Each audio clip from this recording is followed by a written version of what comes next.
Hello, welcome to today's show. I'm Jacqueline Stockwell, CEO and founder at Leadership Through Data. I inspire and motivate information leaders across the world. Hello and welcome to the show. I'm here today with Kunal Kankare. Kunal is a Microsoft Purview solutions architect and industry thought leader with over 15 years of experience.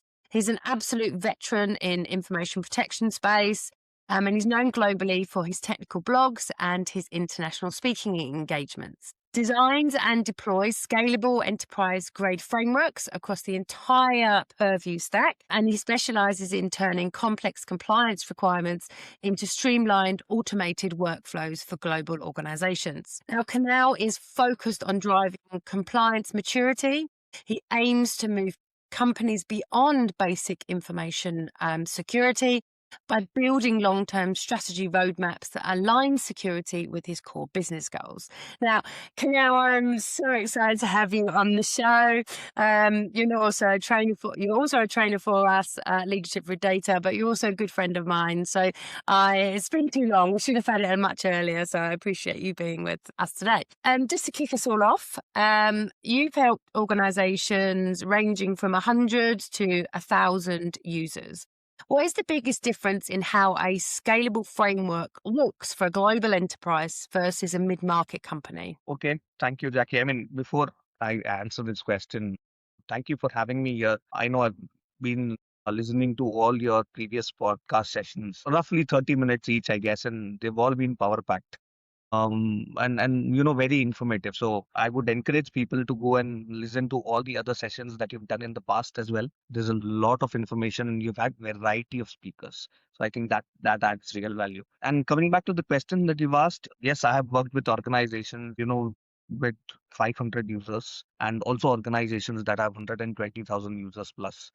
And definitely there's a lot of difference, but surprisingly, the biggest difference is not the technical part at all. There are two things that make the difference in these purview deployments. One is the impact analysis of rolling out these purview controls. That makes a difference because in large organizations it takes a lot of time. The process is very lengthy. The sign off that you get, because you have to get approvals from different departments, and large organizations also use a lot of different other tooling mechanisms that they have. So when we do a deployment, you have to do the impact analysis across all the different processes, all the different toolings that they've been using, and which would not break the existing processes that they have.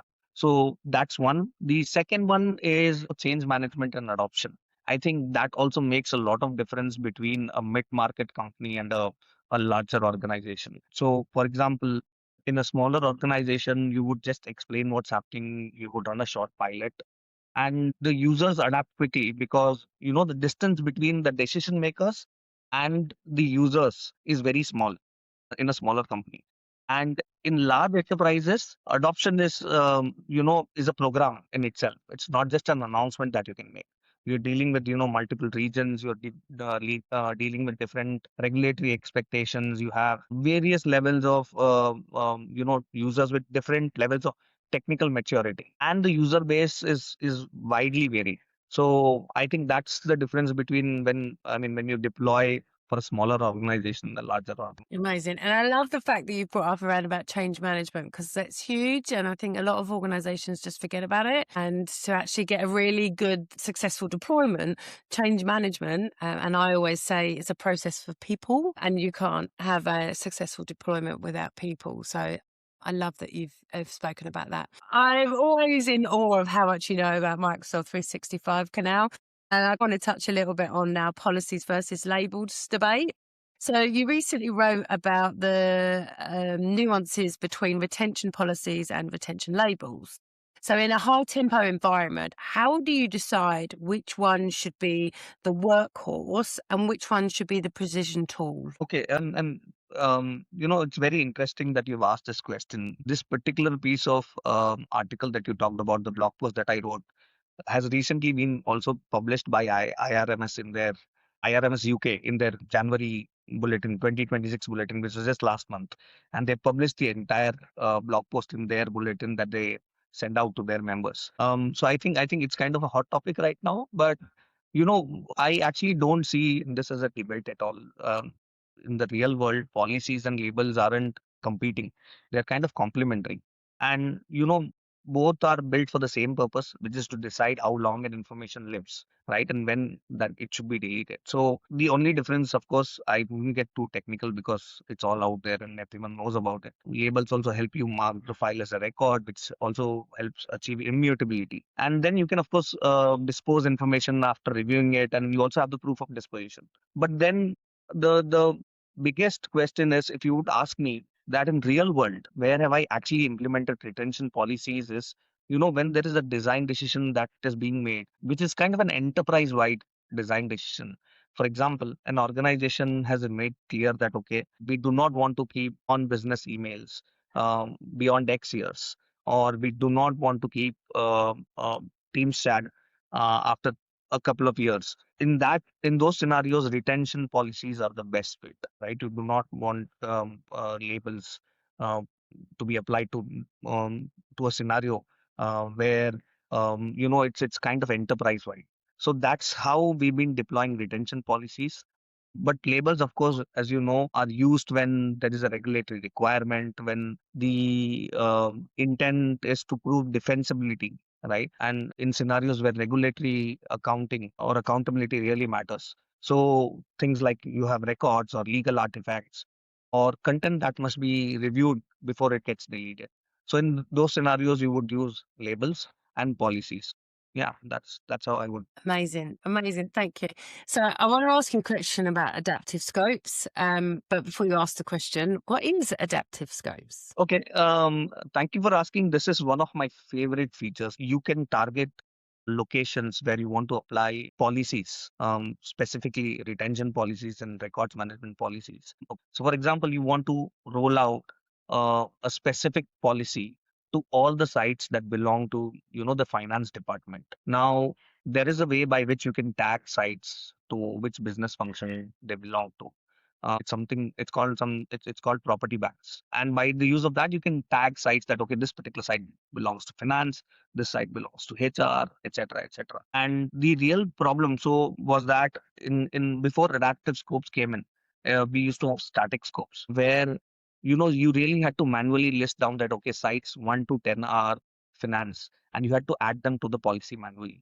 So each time a new site would get created, you would have to go and edit the policy and then add the site back again, right? And if some site gets deleted, then you would have to remove it. Or if a site moves from finance to, let's say, or HR for some reason, then you would have to remove it out of the policy. All that was manual. Or the other thing that I did back then was to write scripts to do it. So what Microsoft did was to automate this entire thing, where you can say that, okay, I want to apply a policy to all sites that belong to the finance department. And that policy could be different from a policy that's applied to the HR sites. Nice, amazing. Thank you for that. So you clearly advocate for adaptive scopes as a smart way to automate.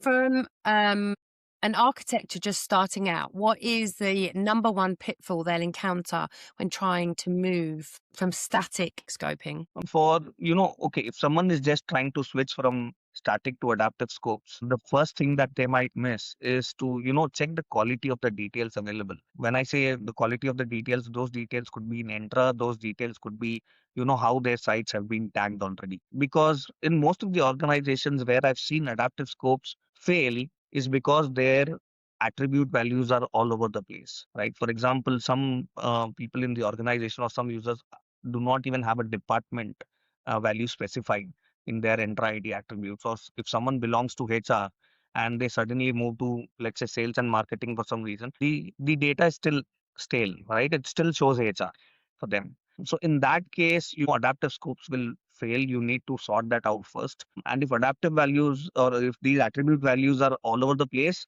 of course, adaptive scopes will fail. And in fact, it will also increase the magnitude of the problem. So yeah, you have to be really careful when you start with adaptive. So let's talk a bit about Purview. Okay. So the inside risk management in Purview, Jackie, is that what you asked? Yes. Just a wide summary of what Purview is for the listeners that don't know. Okay. So Purview is, earlier it was called the compliance center. It is the heart of, information management, I would say, within the M365 world. So security and compliance, it's there in Purview. So all the workloads like, data loss prevention, your retention, records management, your insider risk management, your information barriers, e-discovery, everything is a part of, the entire Purview workload. So the Purview workload helps govern and protect information. So all the tooling that's required to, govern and protect information sits within Purview. And one of the tools, of course, is the insider risk. Implementing insider risk management can be culturally sensitive. How do you advise organizations to balance detecting malicious intent with maintaining employee privacy, especially with Purview's pseudonymization features? Okay. Now, insider risk management has this actually great feature, which is the pseudo normalization feature, right? And one thing to understand when you're starting out with inside or when you're starting with insider risk management is that you're chasing risky situations and you're not chasing risky people, right? So by default, you're not looking at, names and faces. You're looking at behaviors. So behaviors like, large downloads or unusual sharing or access at odd hours. I mean, these are the behaviors that you want to track. And this particular feature in Purview really helps enforce that mindset. And then the question automatically becomes that, is this activity unusual or dangerous for the business? Or and then the question is not who did this. So the moment you start thinking who did this and I want to really target a specific user, then you are, risking that privacy violation thing. So the identity ideally should only come into play when there's a clear justified escalation path. So you do not want to unmask your users unless you have, real signal or you have proper approval and you have a documented reason to know who the user is behind that particular, violation. So I think that's where this particular feature really helps. When you're starting out, you start with that and then, gradually when you have proved that, okay, this was really an activity that needs to be investigated and you really want to involve legal, that's when you want to, find out the name of the. Now, with the new data security posture management, so DSPM assessments, how should architectures or information managers prioritize remediating overshared items without breaking existing business workflows? I'm glad you asked this question because I get this a lot from customers. Because the moment you run assessments, DSPM assessment or any assessment that reveals what is being overshared, and usually more often than not, that report is very huge, right? We know that people have overshared. We know permissions are a mess. Um, and I think the important piece is how do you then go about remediating those? For me, the immediate thing would be, to figure out what are the quick wins. So for example, for one organization, we did a similar assessment. And the first thing that we figured out was that, okay, there are files that have been sitting in OneDrive that have been shared using anonymous links outside the organization. Now, the problem with that is you will never know who is able to access the file inside or outside the organization for how long, etc., etc. So the first thing that we did was to recommend that we disable that anonymous links feature, and we did that. It was a quick win because we did not have to explain a lot to the users. It was a bare minimum for an organization like that. And then you start looking for, the riskiest locations first. So sites with, external access, sites where you have highly classified information that's sitting in one place. And you might even have sites where the highly sensitive information that you discover using your assessment is also revealed in those reports. Those sites you want to target first, and of course you may not be able to remediate everything quickly, so prioritization becomes really important, and I prioritize the entire report that comes out of the assessment in this manner. Amazing. Amazing. So let's talk about Copilot. I love Copilot. It really helps me with my productivity. But there are some other things that you have to think about when you're working with Copilot. So Microsoft is expanding insider risk management to include AI agents. Do you see AI agents becoming a bigger risk vector for data exfiltration than actual human employees in 2026? Well, one thing is that whenever Microsoft makes huge investments into a specific technology, which is Copilot in this instance, there are always risks of information leakage. And especially with now, earlier when we used to do Purview before the Copilot era and before the entire AI, generative AI era as well, we have always focused on humans, right? We've always focused on humans making mistake. They send the wrong file, they click the wrong link. But it has always been episodic. It's never been very rampant, because when a human does it, there's always a friction, there's always a hesitation, right? Or they do it by mistake. Now Mm. with AI agents, that friction disappears, right? The agent can, query, summarize, export that data to hundreds of sources, and all that within seconds and minutes. So if you do not manage your permissions tightly before even rolling out Copilot, your blast radius is very huge. So by 2026, at least by the end of 2026, I would see that AI agents become a bigger, vector for these unintended data exposure than humans, because of course the scale at which the AI agents can operate, right, that's going to be definitely greater than what humans can do. So if your governance and your risk controls aren't ready for that velocity, you won't be able to catch that problem until it's already happened. So that's why when Microsoft announced that various Purview workloads will start including AI agents as a location to target, I think that was essential. It was required, and it will start forcing organization to think in terms of behaviors at scale. Right? It was not just like we are just watching this particular person. The earlier organizations start treating AI agents as actors in the risk model, the better position they will be to stop exfiltration before it becomes. Yeah. And the big thing that I have, Canal, is that everyone's talking about AI and they're talking about the tech, but they're not actually talking about all the stuff that AI runs off, which is information. And if us as information managers, records managers, kind of information leaders aren't there to be able to support the business to do the tech, then you're going to end up in a right mess. But still, nobody's still talking about what we do as a profession, which I find highly frustrating. Because actually, it's rubbish in, rubbish out, or the saying goes, isn't it? That you can't, and then you're opening your information to security issues, and information is gold. Why aren't information leaders golden? We should be golden nuggets in every organization. No, I completely agree. I think AI readiness is going to be a topic that, information leaders or CISOs of the organization will have to start thinking about before they start deploying these controls within the organization. Yeah, 1,000%. And I think it just needs to go up higher. It needs to go up to government, and everybody needs to be talking about it. And that's my mission anyway. We are just one breach away before that happens. So just to touch a little bit more on Purview. So how does Purview Architect keep a repeatable framework for becoming obsolete when Microsoft releases major roadmaps, which update every few weeks or every few days or every few hours? Microsoft puts an update in. Oh my God, this is a real problem for even for consultants like us, because every day there's something new. There is something new that Microsoft is rolling out within the entire Microsoft team. I think Purview seems to be the biggest, hottest piece, and there is always a new feature. Either they rename things or they just move things around. And the simplest way to tackle this is the one thing that I tell before we start an engagement, is that we will never build the blueprint or the framework based on configurations or buttons. So we will not look at features and then derive this is what we want, right? We will look at the real use cases first, what an organization wants in terms of use cases. Let's leave the tech aside. We do not want to look at the tech. It could be Purview, it could be something else later on. But what are the actual use cases for the organization? What are the design principles that we want to adhere to? I mean, it could be Purview, it could be some other tool as well, but the principles should remain the same, right?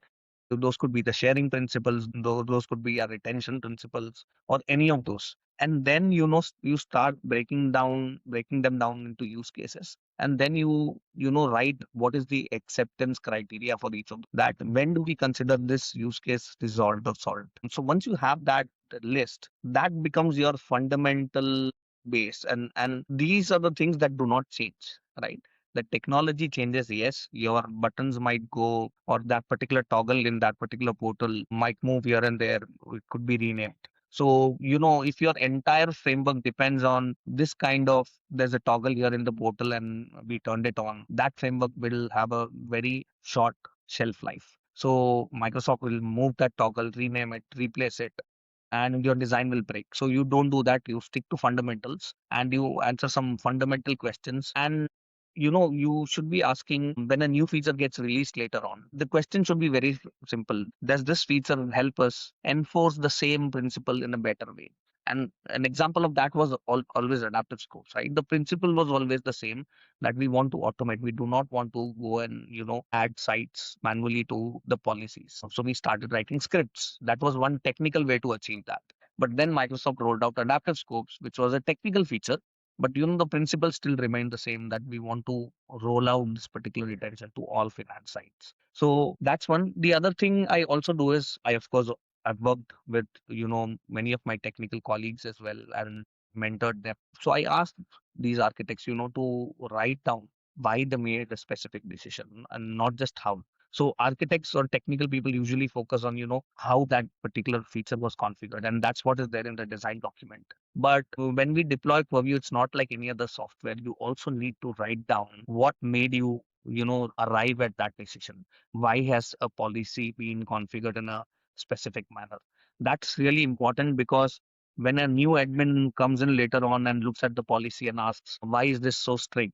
The answer should not be because that was the only, or that's how the portal worked back then. The answer should be because this data carries, more regulatory risk or something along those lines. So the interface will change, that's guaranteed, but the reasoning behind your governance blueprint should not change. Amazing. Thank you.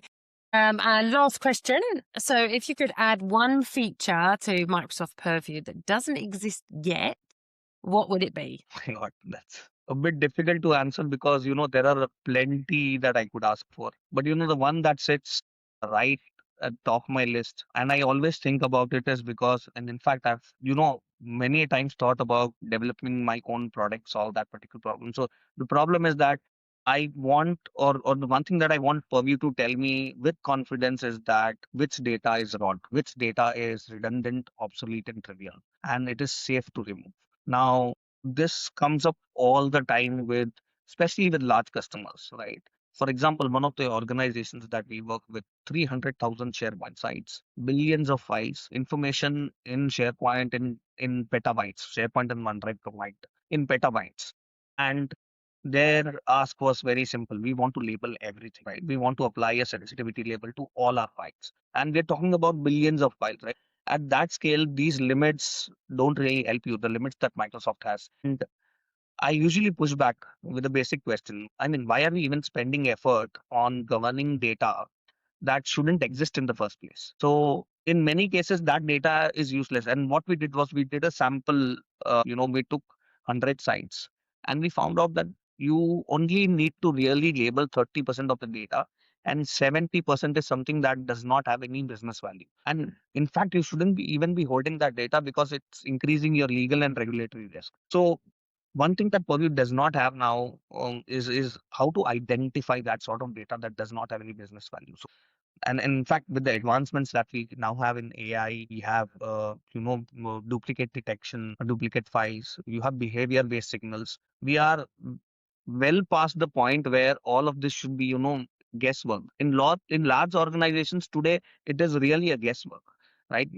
Nobody's able to identify what is rot and what is information of value. So Purview should be able to say that these files haven't been accessed, or they are duplicates and they don't carry any business value, and there's no real regulatory or legal reason for you to keep them. And then, let us design the policies to remove that data, of course, with audit and proof. Now, the benefits are threefold, right? One, the entire Purview scales better. As I told you, less things to label, less things to govern. So all your the technology starts working, right? One. Second, the biggest problem right now that large customers are facing is storage. So you save real money on storage. And the third is, of course, the thing that we've been talking about, Jackie, which is Copilot, becomes dramatically safer, because it will start reasoning over current and relevant data, and it's not looking at any 10-year-old junk. um, because if Copilot has access even to that 10-year-old junk data, it's going to include that in the results if it's relevant. all in all, governance isn't just about, protecting data. Sometimes, it's about having the discipline to even get rid of information. And I think that's what most of the customers. Amazing. Thank you so much. That's been absolutely sensational. How can listeners reach out to you if they want to know any more? Of course, I'm on LinkedIn. I have my own blog that I run, which is kksimplifies.com. All the data is, all the information about me is there on the blog. And of course, I'm on LinkedIn as well. And Jackie, if someone reaches out to you, yeah, please share my contact details. You know better. 100%. And you can also be seen on any Leadership Through Data course. So thank you so much for your time, Kunal. It's been absolutely sensational. Thank you. The pleasure is all mine, Jackie. It's fantastic doing this with you. Thank you. Thank you for listening to the Journals of the Information Entrepreneur with me, Jacqueline Stockwell. I hope you found this episode inspiring and helpful and have some takeaway tips that can be useful to you. If you liked this episode, please like, review and share it with your friends. Your support helps us reach more information leaders to stay inspired and listen to great content. Want to test out your strengths and weaknesses and measure it against our Empower framework? Please complete the scorecard. It's a great way to improve and evaluate your skills. You can find the scorecard at the end of the description of this podcast. Stay tuned for a new podcast every Thursday, and remember to be bold, be brave and be beautiful.